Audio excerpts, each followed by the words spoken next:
Here now, Denise Gitsham, NewsNation political contributor, Republican strategist, and former aide to President George W. Bush, also Democratic strategist and Daily Beast contributor Melissa DeRosa. Thank you to you both for being here. Let me start with you, Denise, and Trump's transition team and what his cabinet positions may start to look like. Some familiar faces from the campaign trail. What does a successful cabinet look like for a second term? I think Trump's own calculation, a most successful cabinet would be people who are loyal to him and his vision for America, which people resoundingly voted for. They voted for change. They want a 180 from what they've seen in this administration. And so you're going to see people who are highly capable, not your normal people that you might see in Washington, that they're just kind of milling about, not people who've been in the halls of Congress forever, but people who have some real life private sector experience that can really transform and help our government be innovative and cutting edge so we can meet the threats and the challenges of the world right now. I mean, we've got to stay on our very, very cutting edge of innovation in order to be competitive. Melissa, for the Democratic side, what are some of the concerns about the names being floated around a possible cabinet position for Donald Trump, and what about the people who he may surround himself with?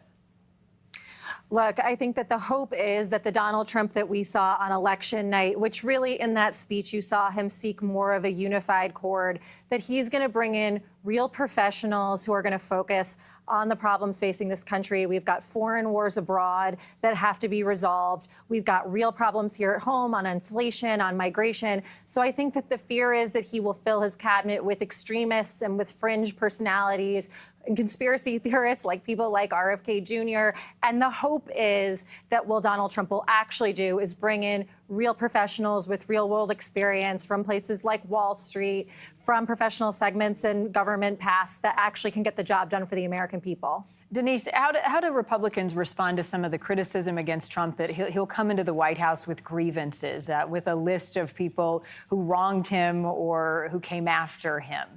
What do you anticipate him to do and address that in who he chooses to surround himself with and also in his policies? I think there's a difference between the Donald Trump who's campaigning and the Donald Trump who is president. And I think that what we'll see, what I've always seen with Donald Trump, just as a pattern, is that when people attack him, when they come after him, he tends to respond, punch for punch, an eye for an eye. But when people are kind of going along with the flow or trying to help him succeed really for our country, which is what I'm seeing, and I'm grateful for it now from the Biden side, is they're saying, how can we help move our country forward in the direction that Americans have voted for? And they're really being cooperative, which I appreciate. And so I think Trump will as well. And I think that he is going to be much more able to, with the greases, sort of the wheels kind of greased, I think he's going to be really, really helpful. And that's going to be a good step, let's say that, in helping our country come together and move forward. And I think he's going to be grateful for it. And that's going to enable him not to hold on to those grievances and really just to move forward in figuring out how we get our country back on the right track. Melissa, as we await President Biden's speech here in just a few moments, what do you expect to hear from him about that transition of power? I think that you're going to see Joe Biden come out and say, the people have spoken, the American people spoke resoundingly, and now it's incumbent upon us to ensure there is a peaceful transfer of power and help assist Donald Trump in any way that we can. We have to root for Donald Trump to succeed because we want America to succeed. So as difficult as that is for Democrats who are really, dusting themselves off from a bruising night and doing a lot of introspecting and doing a lot of introspective, and also a lot of finger pointing, it's time to be productive and think about how we can move this country forward. And to that point, that becomes Donald Trump's priorities in the White House. Americans hoping that he does better immigration, that the world is a safer place, and that America is stronger. Denise, what do you see of his priorities in the White House day one? I think that immigration, closing our borders, ensuring that we know who's coming over the border and stopping illegal immigration is going to be a top priority. I think focusing on bringing down those prices that are just traumatizing people and have for the last 2 years under the record high inflation that we've seen is going to be a top priority for him. And that's going to start with energy prices. I think he's going to take off a lot of the regulatory burdens that have caused so much of these prices to go higher and higher so that business can thrive and people can start seeing those costs come down immediately and they can feed their families again. And when it comes to the economy, Melissa, it feels as though Democrats missed the mark on the election in the messaging on the economy. Bernie Sanders, my last guest, was talking about they abandoned the working class and they've got to get back. What does a reset within the Democratic Party look like, and how fractured was this election?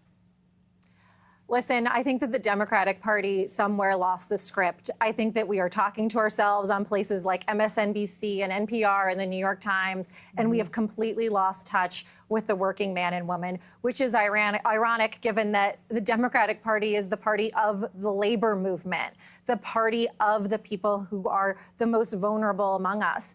And we've got to get back to basics. And I think following this election, we've got to do a lot more listening and a lot less talking.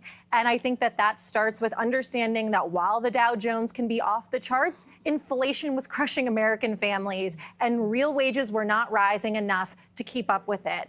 And so there's got to be conversations like that where we really start listening and really start reconnecting, because undoubtedly Donald Trump reshaped the Republican coalition on Tuesday night in a way that I don't think anyone fully anticipated. Right, and potentially the silver lining is some coalition and some bipartisanship from both parties, understanding that together we move forward, whether you were excited with Tuesday's results or felt disappointed. Denise and Melissa, thanks to each of you for being with us.